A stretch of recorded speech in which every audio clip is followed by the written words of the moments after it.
एक गांव में एक गरीब किसान रहता था। उसका एक बेटा और एक बेटी थी। किसान अपने बेटा का विवाह करके कुछ साल के बाद अपनी बेटी का भी विवाह एक अमीर घर में कर देता है। बेटी बहुत अमीर घर में गई थी। उसके घर में नौकर चाकर काम करते थे। किसान अपने दोनों बच्चों का विवाह करके इस दुनिया से चला जाता है। बेटी को धन की तो कमी नहीं था। वहीं बेटा बहुत गरीब था। किसी तरह खेती मेहनत मजदूरी करके अपने परिवार का पालन पोषण करता था। उसकी पत्नी भगवान भोलेनाथ शिव की बहुत बड़ी भक्त थी। गरीब होने के बाद भी वह भगवान से कोई शिकायत नहीं करती थी। वह थोड़े में ही गुजारा कर लेती और अपने परिवार के साथ खुशी से रहती थी। वहीं उसके पति की बहन धन ज्यादा होने के कारण घमंडी थी। वह अपने भाई के गरीबी के कारण उनसे कोई रिश्ता नहीं रखना चाहती थी। उसकी बहन धन के घमंड में इतनी चुर थी कि अपने भाई को देखना तक पसंद नहीं करती थी। समय बीतता गया और बहन के ननद की शादी पड़ी। उसने अपने भाई को बुलाया तक नहीं।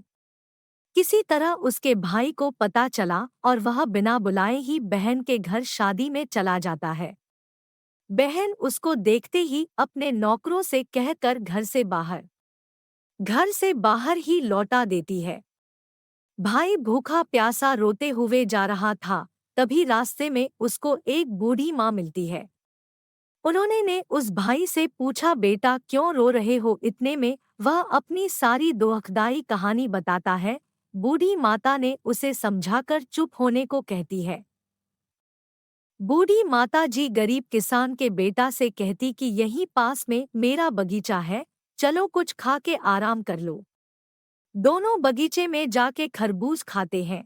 फिर बूढ़ी माता ने एक थैले में खरबूज और कुछ खाने पीने का सामान रख के उसे वहां से घर भेजती है। घर पहुंचने के बाद बच्चे सब अपने पिता के आगे पीछे घूमते हैं।